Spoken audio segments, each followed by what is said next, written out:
Selamat pagi sahabat Tribuners yang saya hormati dan saya muliakan. Pagi hari ini Inspirasi Bisnis kita akan membahas tentang sesuatu yang luar biasa, the threat of wastewater. Bagaimana ancaman dari air limbah ini bagi kehidupan manusia, bisnis, perusahaan maupun sebuah wilayah, dan lebih luas adalah sebuah negara. Tentunya bersama narasumber yang pakar di bidangnya, yaitu Bapak Feli Julhendri. Beliau adalah Master of Science in Environment Engineering, Illinois Technology, dan Water Professional Certified dari 2DEF ya, dan Managing Director dari PT Satrio Nusa Engineering. Selamat pagi Pak Feli, apa kabarnya? Baik Pak Sian, thank you Baik, ya. for the invitation. Ya, thank you. Yeah. Sangat senang Pak bisa ketemu ngobrol dengan Pak Feli dan bersedia hadir di studio untuk sharing-sharing sesuatu yang sangat bermanfaat bagi dunia bisnis, perusahaan maupun environment ya Pak ya. Yeah. Dan ini sesuatu menarik. Saya melihat perkembangan Pak Feli sering edukasi mengenai wastewater dan kemudian bagaimana pengolahan air limbah dan sebagainya. Dan saya teringat di bisnis untuk sustain ini kita bukan hanya profit Pak Feli. Jadi kita harus memperhatikan people, SDM yang ada, yang bersama perusahaan maupun SDM di lingkungan perusahaan dimanapun kita berada dan dimanapun perusahaan itu didirikan. Dan yang lebih penting lagi adalah planet dimanapun kita berada, environment. Dan nggak bisa lagi berbisnis tanpa memperhatikan lingkungan ya. Betul. Pak Feli ya. Yes. Nah tentunya nanti Pak Feli akan cerita bagaimana perkembangan dari sustainable business ini, termasuk pengolahan limbah, bagaimana menghasilkan air yang bagus, karena 70% kehidupan kita dari air menurut Elon Musk waktu presentasi WWF, World Water Forum di Bali ya beberapa bulan lalu ya. Dan water adalah concern dari bukan hanya negara tapi internasional memperhatikan seperti itu. Nah Pak Feli, kalau kita cerita mengenai perkembangan air, dunia kan 70% air, termasuk tubuh kita 70% air ya Pak ya. Yes. Kalau air ini dikendalikan dengan sangat baik, maka kita akan hidup bahagia, panjang umur, dan lingkungan akan sehat seperti itu. Yeah. Pak Feli, luar biasa saya melihat proyek Bapak banyak sekali ya di Medan, Jakarta, Surabaya, di beberapa kota di Indonesia, bahkan sampai di luar kota untuk di Morowali yang paling Morowali, jauh, ya? Morowali sama Irian Jaya. Irian Jaya, luar biasa. Dan sahabat Tribuners, Pak Feli Julhendri saat ini adalah top consultant di bagaimana engineering untuk mengolah limbah dan di bidang air ya, seperti itu. Nah, kalau kita lihat perkembangan dunia saat ini, Pak Feli, tidak terlepas daripada konsep sustainable, ya, di mana kalau kita lihat di Singapura, Pak, di Singapura, bahkan di Hong Kong, di Singapura, itu negara-negara yang sudah kota-kota yang sudah maju, banyak building-building bangunan tinggi itu ada certified green building. Artinya bukan hanya membangun, tetapi pertama ekosistem tidak dirusak dan water managementnya harus bagus. Mereka tidak boleh mengeluarkan sedikit pun air mereka untuk keluar, apalagi air yang dikeluarkan atau dibuang itu mengandung zat-zat yang melebihi ambang batas standarisasi limbah. Kalau Singapura pasti sudah international standard ya, bahkan spek yang sangat tinggi ya. Sampai dan bisa ini diminum. Bisa diminum ya. Bisa diminum. Bisa diminum. Ya, water wastewater itu yang sudah diolah itu bisa ready to drink ya. Yes. Kalau kita cerita tentang internasional, wastewater ini bagaimana cara menanganinya dan standarnya seperti apa, Pak Feli? Jadi ada sedikit statistik ya yang menurut saya lumayan mengkhawatirkan. Ya. Kalau di Indonesia hanya 1% air limbah dari bisnis maupun domestik yang diolah.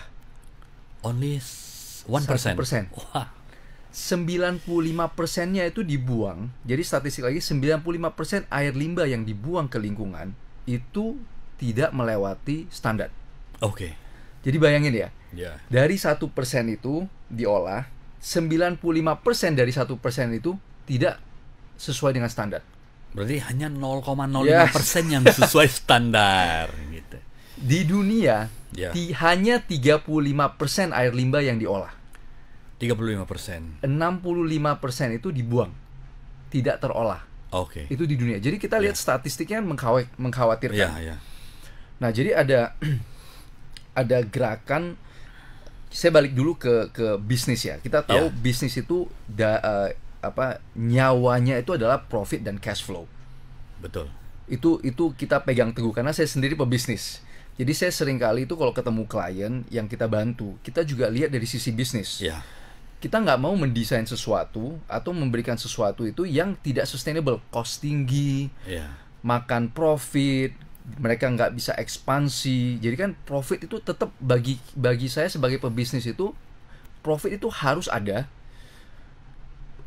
Dan profit ini dan sekarang sustainability itu mulai, kalau misalnya bisnis kita tidak sustainable, menggerus profit. Ya. Jadi dunia ini sekarang banyak sekali sertifikasi atau customer nggak mau beli dari perusahaan-perusahaan yang tidak green.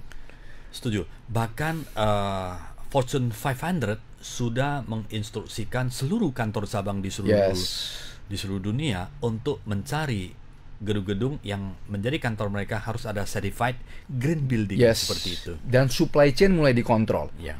Jadi setiap supply chain dari dari perusahaan-perusahaan gede ini mulai dipaksa untuk harus ada green. Jadi ini dalam 1-2 tahun ini kita handle banyak sekali grup multinasional ya. Ada satu tema yang benar-benar menjadi kata kunci, sustainability. Jadi mereka dipaksa oleh investor mereka. Tentunya dari multinasional ya? Yes, jadi kan multinasional ini pasti terima uang dari bank-bank gede kayak JP Morgan, dari mana-mana lah.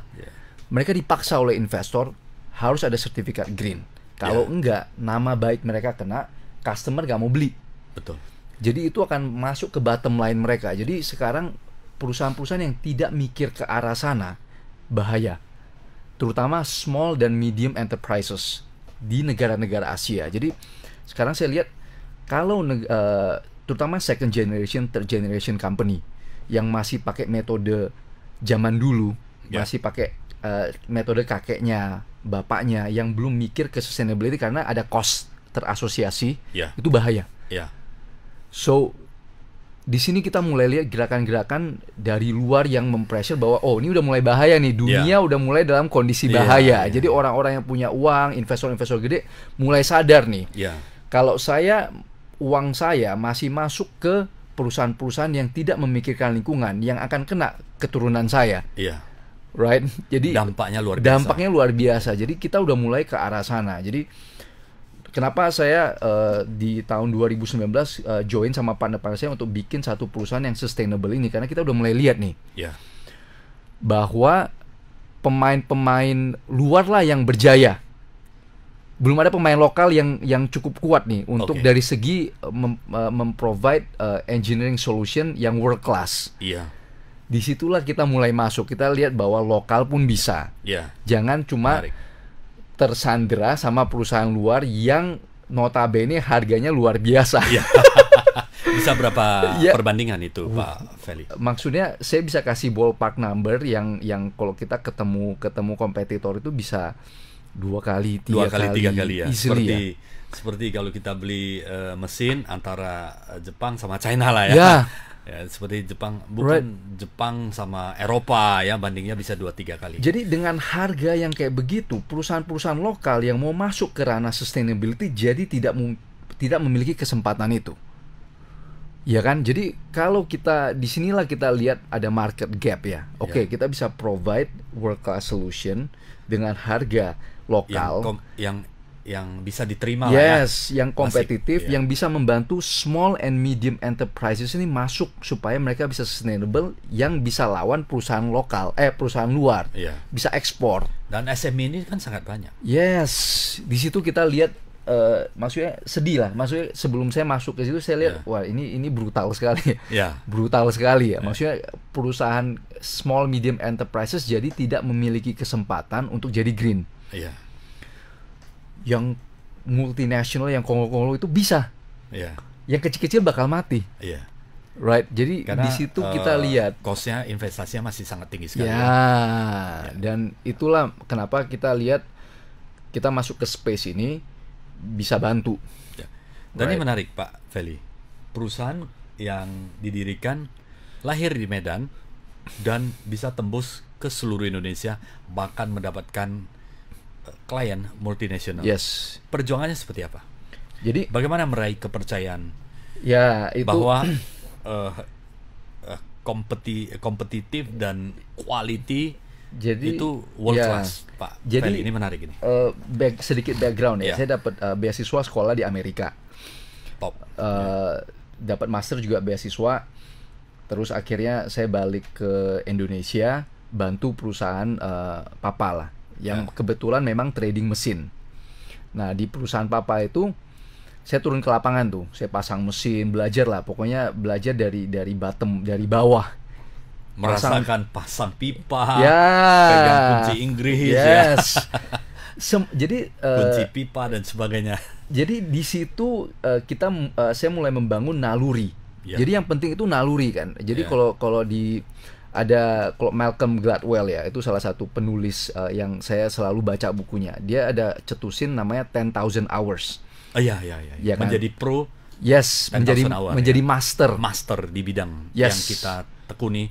10,000 hour itu Yes. standar yang banyak digunakan di profesional ya. Yes, jadi pas itu 7 tahun. Itu 7 Iya, tahun, 10,000 hours 7 7 tahun. Jadi saya ikut papa sampai saya akhirnya bangun perusahaan ini 7 tahun. Iya. Di situ saya belajar naluri. Jadi begitu saya lihat sebuah instalasi atau sebuah mesin, saya udah langsung ada nalurinya. Ini nggak bener. Oh ya. Jadi kita udah bangun naluri. Di situ saya mulai kombinasiin yang kebetulan master saya di air limbah. Ya. Disitulah saya mulai dapet job-job kecil tuh.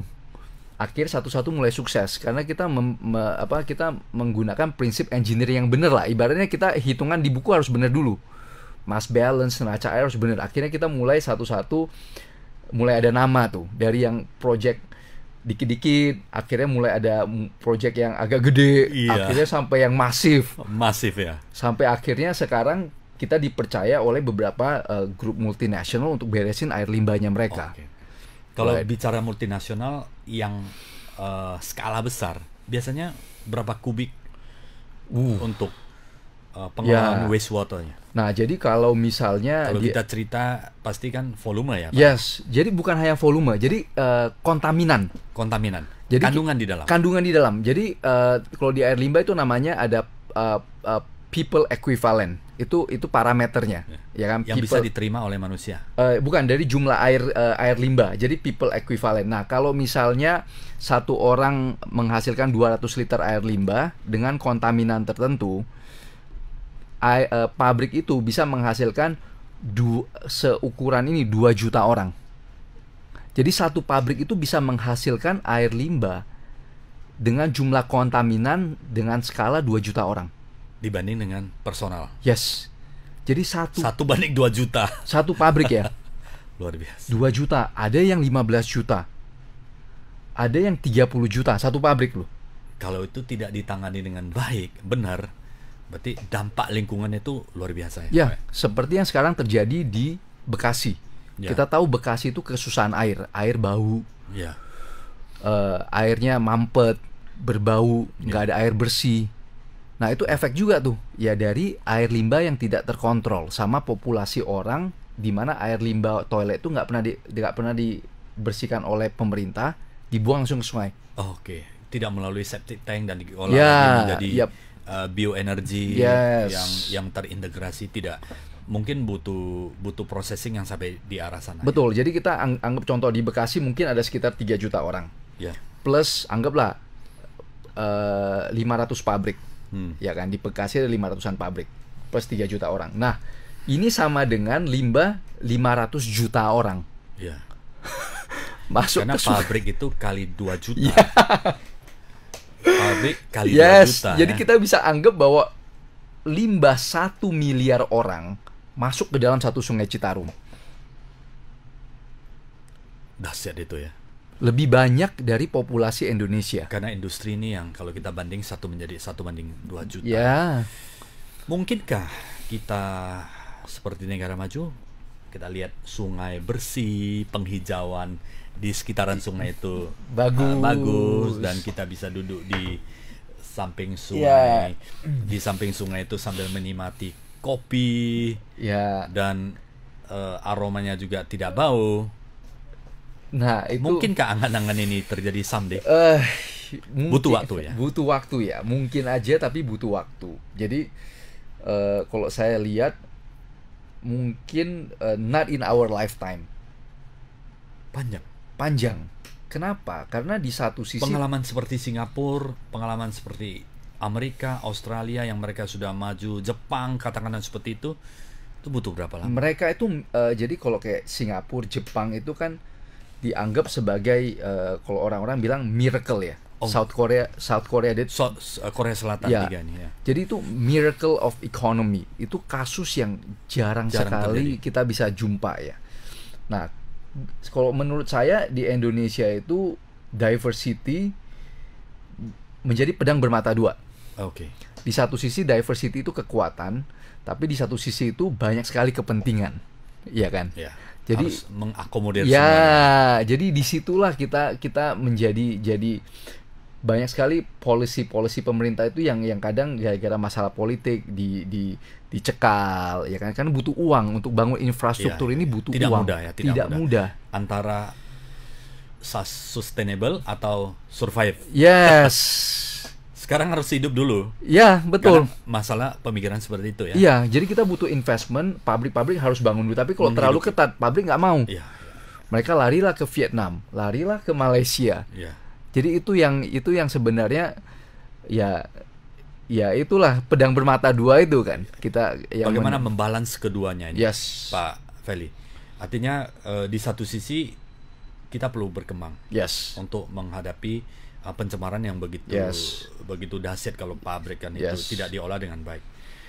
Bagaimana mengatasi dan untuk idealnya ke depan seperti apa? Apakah regulasi pemerintah, kemudian kesadaran pabrik, kesadaran pabrik sama kesadaran mental manusia STM yang ada di lingkungan dan di stakeholder di dalam. Right. Jadi menurut saya ini PR-nya pemerintah satu untuk enforce, which is udah dijalankan.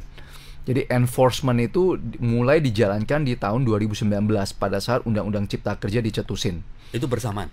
Jadi Undang-Undang Cipta Kerja itu correct me if I'm wrong ya. Bagi teman-teman silakan komen yang lebih paham. Tapi setelah saya lihat Undang-Undang Cipta Kerja itu adalah pedang bermata dua, di mana satu mempermudah investasi luar untuk masuk, kedua memperketat dari pengolahan limbah.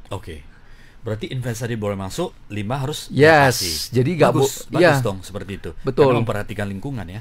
Jadi dari kalau kita lihat dari pidato-pidatonya Pak Luhut selalu bilang kita nggak mau lagi teknologi kelas bawah, kita mau teknologi yang green yang masuk ke Indonesia. Itulah banyak turunan enforcement dari Undang-Undang Cipta Kerja. Ya kan, jadi sekarang di LH itu udah ada penegakan hukumnya, independen. Jadi bukan lagi polisi, bukan lagi dari jaksa, bukan lagi dari, biarpun mereka tetap punya power untuk cek.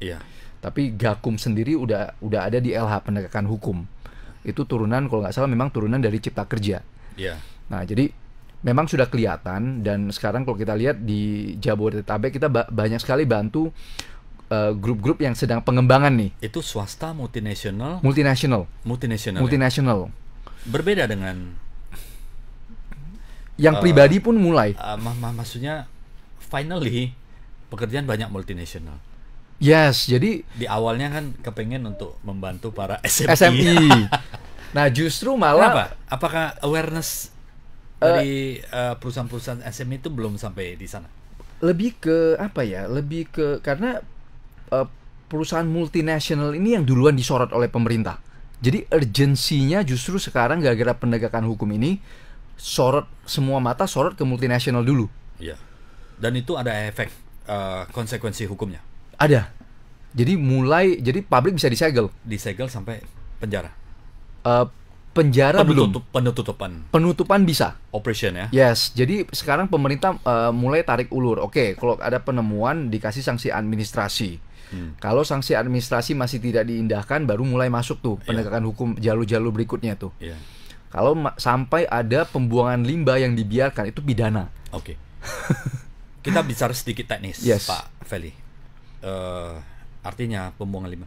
Apa sih peraturan yang menjadi standar umumnya bagi corporate yang diizinkan untuk membuang limbah, sampai standarnya seperti apa? Jadi saya ambil contoh, jadi ada undang-undangnya, Permen LH, jadi Peraturan Menteri Lingkungan Hidup.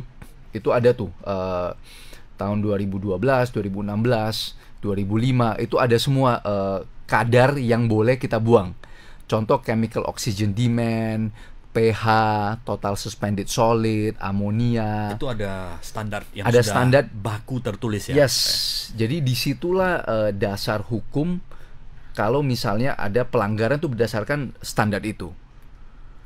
Jadi kalau data yang tadi Pak Feli sampaikan, 1% itu adalah yang memenuhi yang melakukan pengolahan terhadap wastewater ini, dan 0,5% yang benar-benar memenuhi persyaratan itu. Wah, ini kan dampaknya PR masih banyak yang harus diselesaikan. Banyak sekali.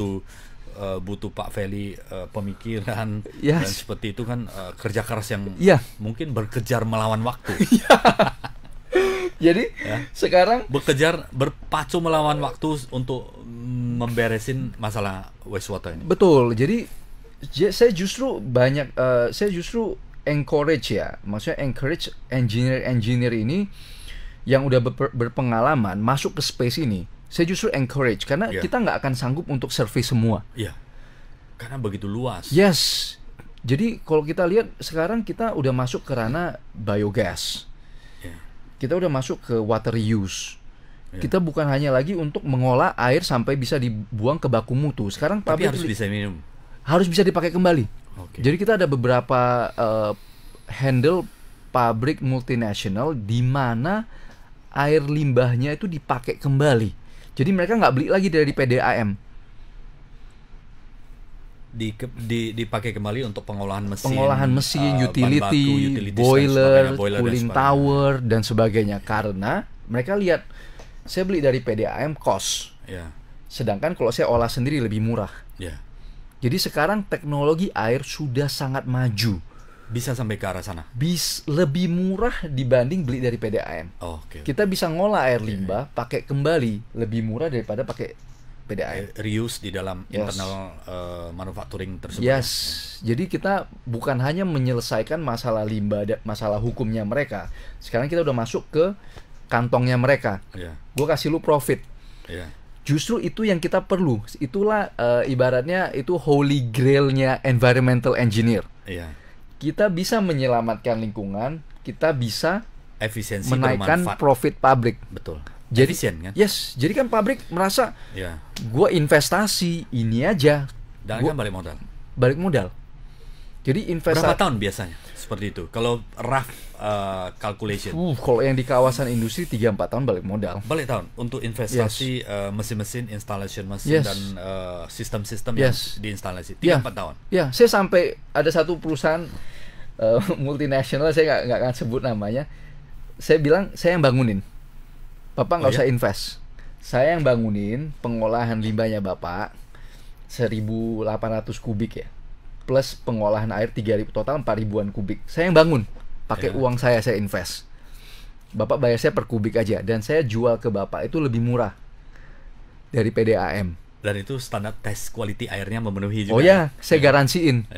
Itu tesnya bagaimana? Scovindo dia ada atau ada Scovindo, kita ada sensor, udah canggih lah. Jadi dunia air udah canggih sebenarnya Tinggal kita yang sebagai desainer itu pasang-pasang kayak Legonya lah mereka ketawain saya. Bapak pikir saya bodoh. Saya bangun sendiri. Karena dia bisa hitung juga. Investasi 3 tahun balik modal. Setelah itu kan mereka bisa udah free terhadap operation tersebut. Cost reduction daripada HPP mereka. Kita diketawain sama finance. Lu kira kita bego. Jadi ini awareness-nya sudah tinggi ya. yes, Ya. khusus untuk multinasional sangat tinggi ya. Cuma sekarang PR-nya kita itu gimana kita bisa kasih tahu Ya. ke masyarakat luas, ke Pemda-Pemda, ke pemerintah bahwa water use ini kita bisa menaikkan kualitas hidup masyarakat. Karena kalau misalnya kita terekspos air limbah, artinya penyakit, Betul. virus, batuk, Iya, iya. pilek, segala macam kita terekspos. Artinya produktivitas masyarakat Indonesia drop Iya. gara-gara air limbah. Masalah kesehatan. Yes. 70% tubuh kita Air. kandungannya air ya. Begitu produktivitas masyarakat Indonesia drop, artinya pendapatan drop. Ya.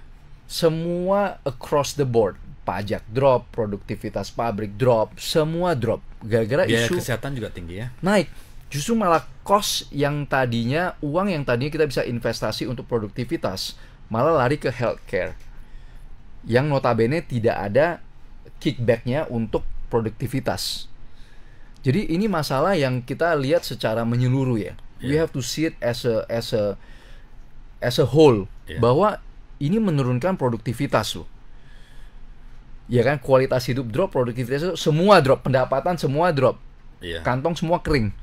Jadi ini inilah yang membuat banyak perusahaan yang mengerti itu sudah mulai Yes. masuk di dunia sustainability. Sustainability, yes. Terutama fokusnya di air ya. Yes. Kalau yang lain misalnya energi dan sebagainya itu sudah mulai masuk juga seperti pelet kayu, cangkang kelapa sawit Ya. dan sebagainya. Tapi ini di air ini karena pengaruhnya terhadap kehidupan luar biasa, ini Yes. menjadi konsentrasi. Yes. Bahkan perusahaan multinasional itu sudah mengharuskan reuse water Yes. dan bermanfaat, tidak merusak lingkungan seperti itu. Nah, kalau cerita lebih teknikal lagi Pak Feli, normally sebuah perusahaan untuk pengolahan wastewater limbah air ini dimulai dari mana? Apakah kan di perusahaan itu ada boiler, ada cooling tower, Ya. kemudian ada untuk pembersihan peralatan kerja dan yes. sebagainya, maintenance reaktor-reaktor, Ya. chemical dan sebagainya untuk penggantian produk, pergantian produk. Pasti ini ada Yes. waste, ada padat, ada Cair. cairan gitu ya. Dan dimulai dari mana biasanya? Ini pertanyaan yang Dimulai dari mana? sangat penting. Inilah pertanyaan yang sangat. Jadi saya di LinkedIn saya juga ada edukasi. Saya ada profile LinkedIn, teman-teman bisa follow. Di situ saya ada satu video training atau video yang ringan ya, pembahasan soal ini. Ini di reshare banyak sekali oleh Yeah. profesional. Jadi inti dari pengolahan air itu bukan air. Inti dari Mulai pengolahan dari awal. ya. Jadi kita mulai dari awal. Oke. Maksudnya dari awal ya. Dari ujung ya. Dari Oke, ujungnya. air Jangan limbah sampai- datangnya dari jangan- mana? Yes. Jangan sampai ini Oh, ya, waste ya, dulu ya, ya. seperti Jadi- itu ya Pak Feli. Jadi karena kita negara yang bergantung kepada komoditas. Jadi kita bergantung kepada tapioka, sawit, tambang, ya kan? Itu kan industri-industri umumnya kita. Pareto industri kita. Ya, itu paretonya kita kan. Jadi adalah pencucian bahan baku. Jadi air yang paling banyak itu adalah preparasi bahan baku. Kita bayangin tapioka, oke, kita ambil ubi dari Ya. tanah, artinya ada tanah. Ya. Harus cuci dulu dong. Ya. Sampai bersih. Ya. Dikulitin lagi. Dibersihkan lagi. Dicuci lagi. Jadi satu pabrik itu bisa menghasilkan air limbah sebanyak 1.000 kubik Setiap per hari, Daily. 1.000 ton. Berarti 1 juta liter. 1 juta liter. Yang Wow. isinya tanah, 1 juta liter. Ya. Bayangkan 1 juta liter. Yang tangki yang sering kita lihat itu kan 10.000, 12.000 udah gede banget. Ini 1 juta. 1 juta liter ya. Ibaratnya air mineral itu 1 juta botol Ya. 1 juta botol yang satu hari. satu hari. Ya. Itu isinya tanah, Ya. isinya tepung-tepungan. Ya. Nah, efeknya apa nih ya? Kalau kita misalnya kita tahu bahwa ini kotoran, kalau kita Ya. buang ke sungai efeknya apa? Ada satu pabrik di daerah Asahan yang kita bantu. Dulu pabrik itu belum dikelilingi oleh perkampungan. Ya. Karena masih hutan kan. Masih hutan. Ya. Akhirnya pabrik itu dikelilingi oleh perkampungan. Mereka buang air kayak begitu tuh. Satu kampung kurap kudis. Oh, dampak lingkungannya luar biasa. Sebelum kita bantu, tiap hari di demo. Itu efeknya itu. Jadi kotoran-kotoran ini adalah yang Bakteri tempat ya? tumbuh bakteri.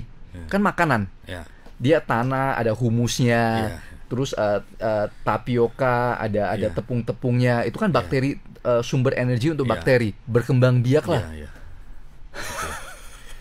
Nah, air limbah itu yang harus diolah. Nah, gimana cara kita mengolah air limbah itu? Kita tahu bahwa di dalam itu ada kontaminan. Tugas kita tuh memisahkan. Oke. Jadi kita pakai fisika, ilmu fisika kita pisahkan, pakai ilmu Ini kimia kita pisahkan. benar-benar knowledge yang di Amerika itu Oh ya, ya. dimaksimalkan. Yes. Ya. Bukan hanya theoretical tapi praktek di Prakteknya. lapangan. Yes, jadi kita harus menguasai. Kalau air limbah itu bagi saya itu sangat menarik ya. Kenapa? Karena saya harus saya S1 saya di fisika. Ya. Ya kan. Terus saya sempat jadi lab koordinator untuk kimia. S2 saya Environment. di environment. Engineering ya. Terus saya 7 tahun bergerak di bidang elektromechanical. Tapi jadi ini dunia saya. Iya, iya. Dari Amerika langsung pulang ke Indo atau Kerja dulu, saya kerja dulu dulu di pabrik air limbah di San Francisco. Jadi saya udah benar-benar di wastewater itu ya, udah jadi saya fully udah lihat full pengalamannya, scale-nya ya, lah, ya. full scale-nya lah. Ya. Jadi kita bisa lihat bahwa oke, kita harus tarik fisika, kita harus tarik kontaminan secara kimia. Terus ada airnya. Airnya harus dimakan lagi oleh bakteri supaya lebih jernih. Setelah ada bakteri, kita harus pisahin nih bakterinya. Kamu Berarti ada bakteri kita buang 3 ke sungai. disiplin ilmu yang harus diimplement di dalamnya. Yes, kita tarik kembali bakteri keluar. Sisanya air jernih kayak begini. Buanglah. Dan itu ada pengukuran setiap Yes. skala-skala tertentu yang diuji lab ya. Yes, itu ada setiap parameter yang kita ambil. Bukan hanya itu ya, karena pabrik-pabrik ini kan pabrik lama yang tidak memikirkan air limbah. Jadi kita harus masuk secara sipil, kita harus hitung baknya cukup gak? Oh ya? Korek ke dalam 4 meter, bangun lagi 7 meter, terus Terlalu. pompanya, Ya. headnya, aliran listriknya, pakai blower segede itu, trafo mereka cukup gak? Teknologi elektromechanical apa yang kita harus instalasi supaya tidak mengganggu pabrik yang sedang berjalan. Dan sometimes itu kan dilema ya. Jangan-jangan pabrik pengolahan limbahnya lebih canggih, lebih bagus, lebih cantik daripada mesin itu sendiri. Betul. ini kan Karena saya pada dasarnya saya pebisnis kan. iya, iya. Saya Maksudnya berdagang. kita iri-iri gak berani investasi mesin Yes, ya, tapi yes. ya kan seperti ada ini bagaimana balancing finally kan awareness. Yes, jadi saya harus memposisikan saya sebagai owner. Karena saya sendiri kan, saya ada dagang, saya bantu Felix di kebun Evi. Jadi kita pada dasarnya hidup di tumbuh Dunia besar bisnis, di dunia ya. bisnis kan. Jadi saya harus bisa memastikan ke owner bahwa efek dari pemasangan ini masuk akal. Iya. Dan pada saat kita desain pun saya juga harus bisa memposisikan di posisi owner. Dia sebagai pebisnis kan. Yes. Untuk survive kan penting. Tidak bisa survive secanggih apapun pabrik itu ya Betul. tidak akan Betul. sustain ke depannya. Paling gampang itu sebenarnya air limbah apa? Dipanasin aja. Oke. Jadi sebenarnya teknologi limbah itu gimana kita supaya bisa memisahkan kontaminan dari air? Dipanasin. Dipanasin aja, kan air menguap, kasih distilasi, jadilah air jernih. Oh. Kontaminan sisa. Ya, ya, ya. Tapi kan tidak masuk akal Ya, karena ya, cost ya. tinggi kan. Ya, ya, ya. Jadi disitulah kita, Destilasi yang bagus itu ditarik ke atas, yang Kontaminan ya di bawah. endapannya itu di bawah ya. itu yang paling sederhana. Tinggal Tapi kan, di bawah. tapi kan tidak mungkin. Ya, ya, ya. Disitulah ilmu engineering masuk. Ya, ya. Gimana kita bisa kasih sesuatu yang masuk akal, menyelesaikan masalah. Oke, Pak Felix, saya Yes. masuk lebih dalam, lebih Yes. teknikal lagi. Yes. Pelayanan apa yang diberikan kepada corporate?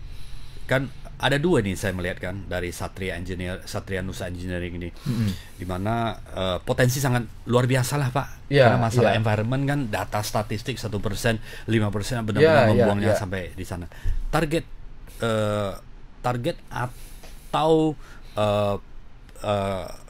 apa ya, size skalanya di reuse water atau untuk membantu perusahaan untuk supaya pada saat rilis ini limbah ini safe. Tidak, ya. Berapa persen seperti itu Pak? Jadi- kalau multinasional sudah pasti mereka Reuse. use karena Yes. teknologi mereka berani invest dan Yes. itu menguntungkan mereka Betul. di tahun keempat. Betul. Tapi kalau untuk skala industri SME itu kan ada faktor-faktor biaya yang ditentukan. Ya. Bagaimana masih menggunakan air PDAM atau air sumur Yes. dan kemudian proses pembuangan itu jangan sampai seperti itu. Bagaimana komposisi Jadi- dan kedepannya? Nah, kita kan lagi-lagi as a business person ya. Ya. Kita mau market yang menentukan kita arahnya kemana. Ya. Ya kan? Jadi saya selalu customer oriented. Jadi kita jangan pernah menawarkan ke customer yang tidak memberikan customer itu value. Iya. Jadi kita lihat nih, oke, contoh pabrik es krim, kita lihat. Begitu kita masuk, kita foto-foto, kita assess, kita udah langsung tahu, oke, pabrik es krim yang mainnya di market medium low. Ya. Artinya produk ini murah. Ya. Artinya main volume. Artinya margin nggak terlalu gede. Ya. Ya kan? Jadi Ya. cash flow jadi isu. Ya. Nah dari sini kita udah langsung tahu, oke, Ya. berarti kita langsung kasih tahu owner, oke Pak, kita kasih sistem di mana yang agak manual, tapi akan menarik beberapa operator Bapak untuk jalanin ini Ya. 3 jam sekali.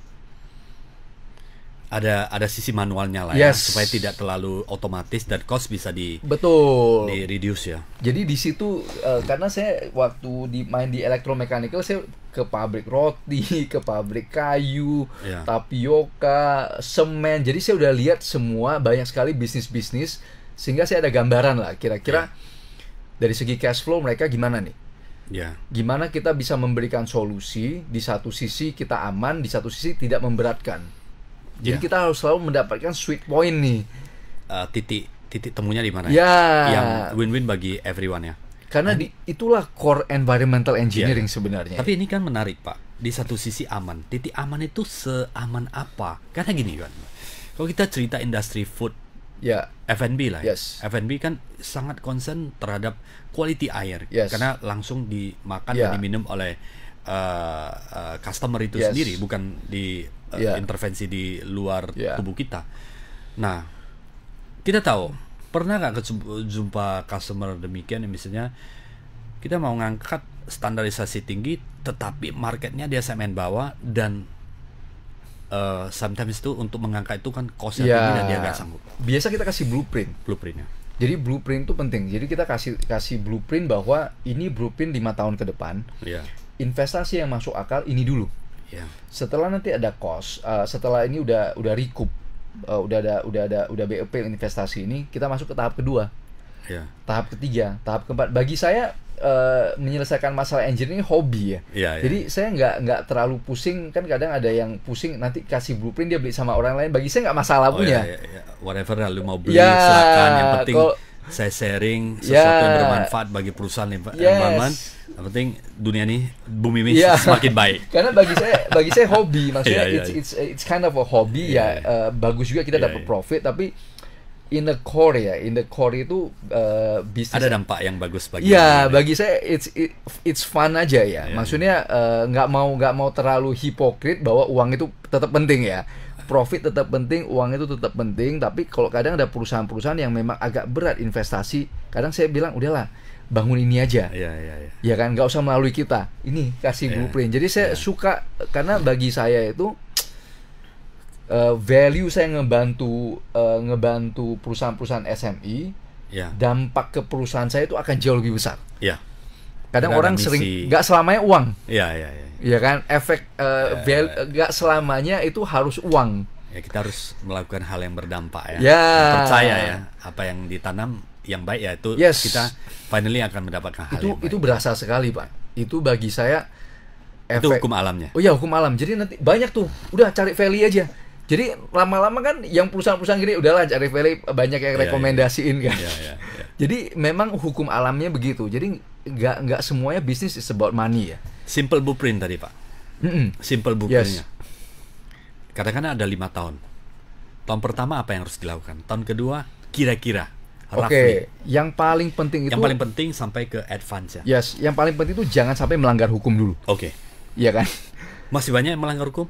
Banyak sekali. Banyak ya. Banyak sekali. Ya Banyak Pak, sekali. ya setidaknya kita peduli lah ya. Ya. Bukan aspek hukumnya, tapi kemanusiaan dan environment yang Betul. sudah sewajarnya bagi perusahaan untuk mendapatkan profit, tetapi lingkungan juga diperhatikan. Ya. Seperti itu ya Pak Feli ya, supaya Jadi kita bukan hidup untuk saat ini, tapi anak cucu kita mungkin generasi berikutnya juga, generasi berikut kita juga harus aman, nyaman. Jadi sebenarnya kan melanggar hukum ini akan mempengaruhi kestabilan operasional kita. Iya, Right. karena masalah terus kan? Yes, itu akan Mengganggu konsentrasi. itu saya jadi kan kalau limbah ini kan hal sensitif ya. Iya. Jadi setiap customer itu saya directly ada grup dengan owner-owner. Iya.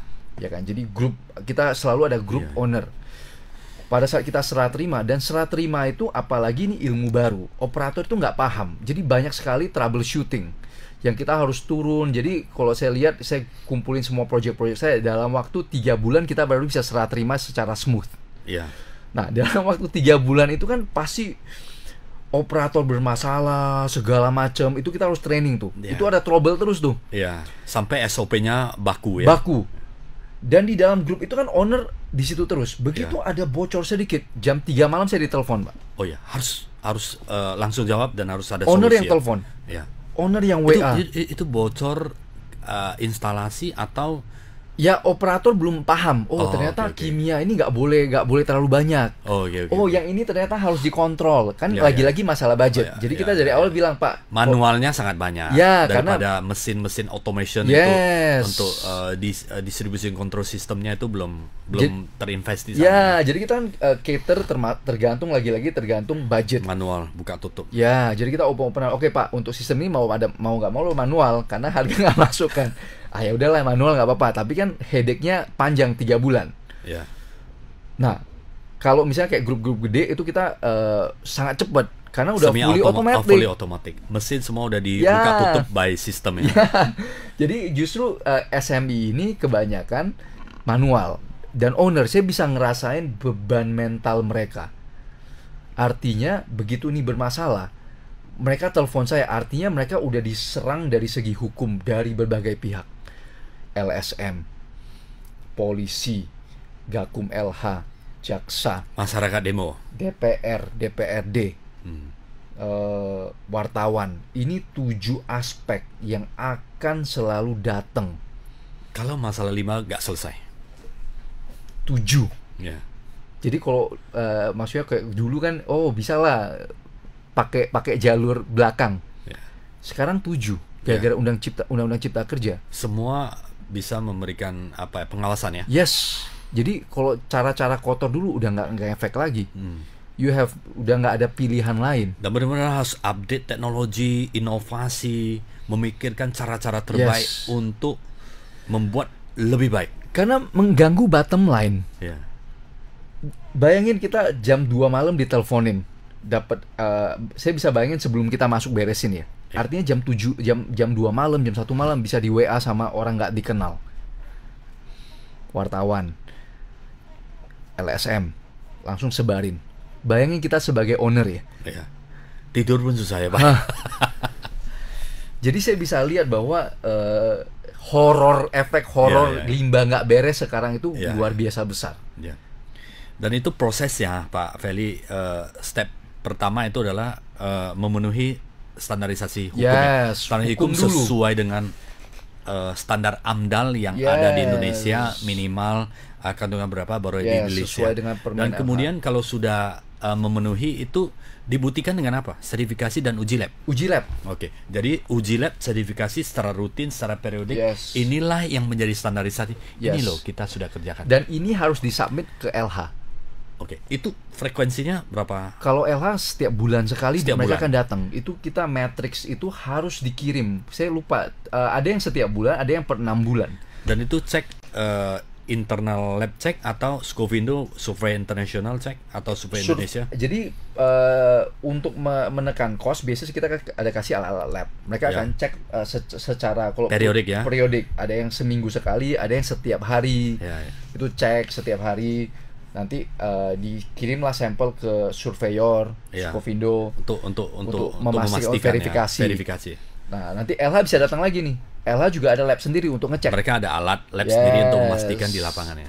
Jadi banyak. Nah, sekarang semua komponen masyarakat bisa datang, ambil dari pembuangan, uji lab sendiri. Ya.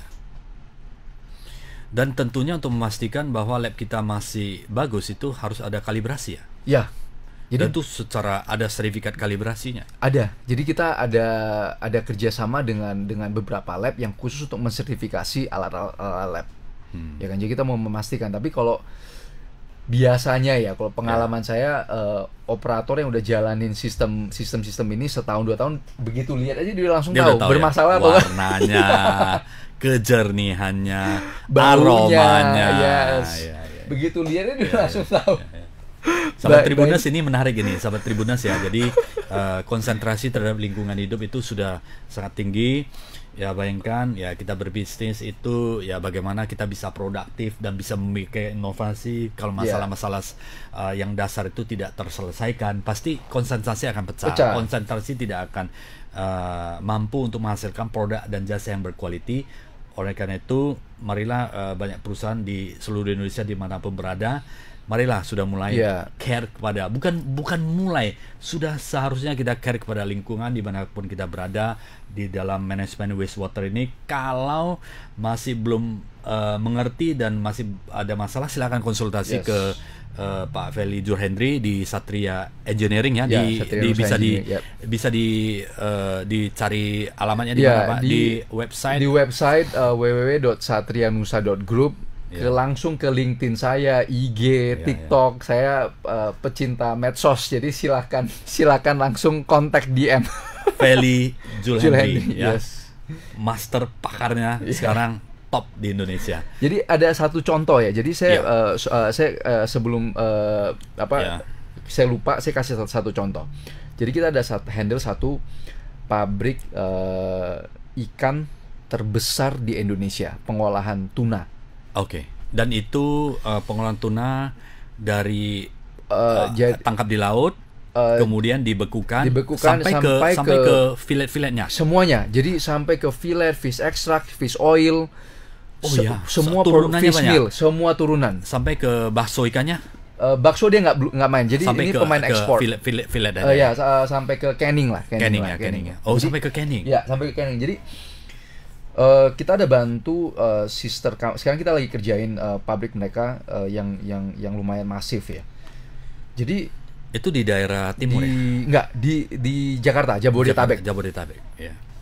Jadi karena masalah limbahnya beres, ownernya bisa fokus menaikkan produktivitas pabrik dan investasi jangka panjang. Ya.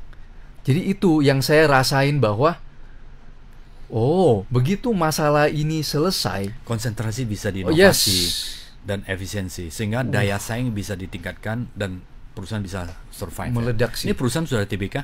Belum. Mungkin next ya akan menjadi perusahaan yang luar biasa ya. Saya lihat begitu lihat kayak begini, inilah efek sebenarnya. Begitu kita nyelesain masalah hukum, karena limbah ini kan hukum. Ya. Begitu kita tidak lagi terjerat oleh masalah yang bikin sakit kepala ini, semua udah fokus di produksi. Ya. Inilah yang saya bilang produktivitas jadi penting ya bagi pemerintah, bagi pemerintah terutama. Begitu masalah limbah beres, produktivitas masyarakat naik, masalah kesehatan drop. Ya. Pendapatan pajak kita, pendapat produktivitas masyarakat. Bayangin ya, kita bisa alokasi uangnya itu, masyarakat nggak habis uang itu ke dokter. Dan quality of life-nya meningkat sangat tinggi ya. Itu saya lihat sendiri ya dengan mata kepala saja. Visi kedepannya, Pak. Visi. Ini kan, visi. saya kira mission statement sudah jelas ya. Iya. Keberadaan dari Pak Feli bersama tim dari Satria Nusa Engineering ini adalah mengatasi ancaman dari limbah ini. Ya, visi saya ke depan apa ya? Sebenarnya visi saya ke depan itu gimana kita bisa sebagai Indonesia itu bersaing dengan dunia luar ya. Karena kita ada potensi, Pak. Semua tim saya itu fresh graduate yang saya training, dan saya berani adu mereka dengan orang-orang yang dari luar, dari perusahaan multinasional. Yes, dari kemampuan kritikal. Dan kita nggak kalah ya. Kita nggak kalah. Bahkan bisa kompetitif dengan mereka. Jadi saya bisa lihat Indonesia itu menjadi top 4, top 3 world economy. Iya. Ya kan. Jadi visi saya itu ya selain dari engineering, saya mau lihat nih orang-orang yang saya udah latih ini bisa akhirnya jadi orang-orang sukses. Kedepannya bisa menjadi perusahaan multinasional.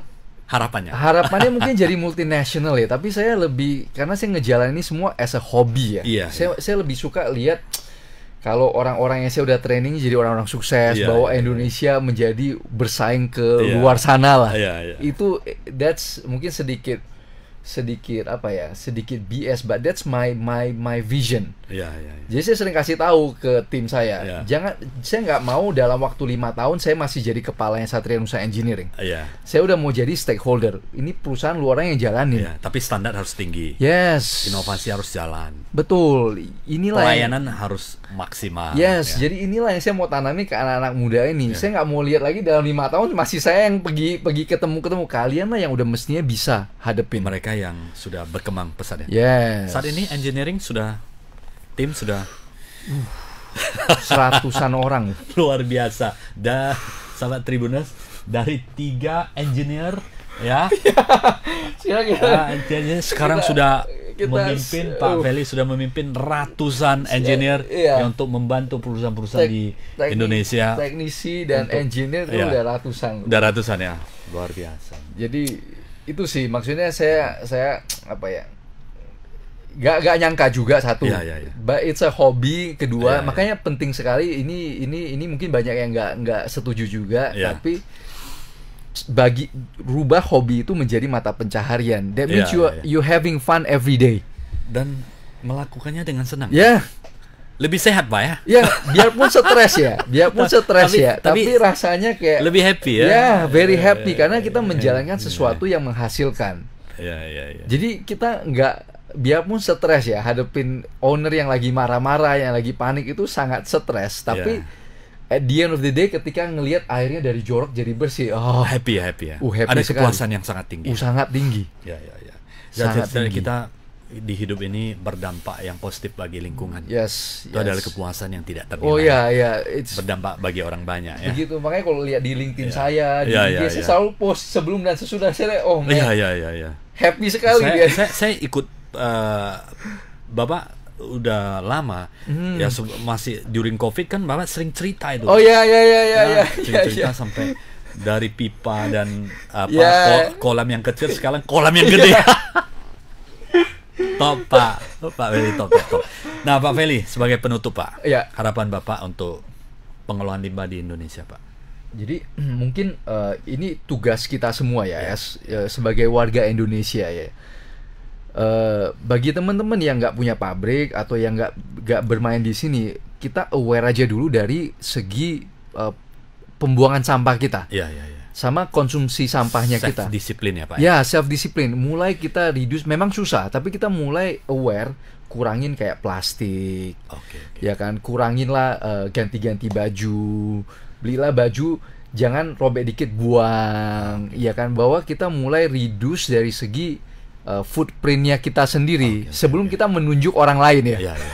Efisiensi di lingkungan yang paling kecil di dalam rumah dulu. keluarga kita, di rumah kita. Yes, jadi itu ada yang bisa dikomposting, kita kompos. Mulailah buka YouTube, oh gimana sampah-sampah makanan kita bisa mulai kompos nih. Dan sekarang sangat apa itu namanya yang sampah-sampah itu bisa menjadi sesuatu yang Pupuk, pupuk ya. Jadi kita mulai aware dari segi itu sebelum kita nunjukin pabrik ini buang limbah, pemerintah nggak beresin.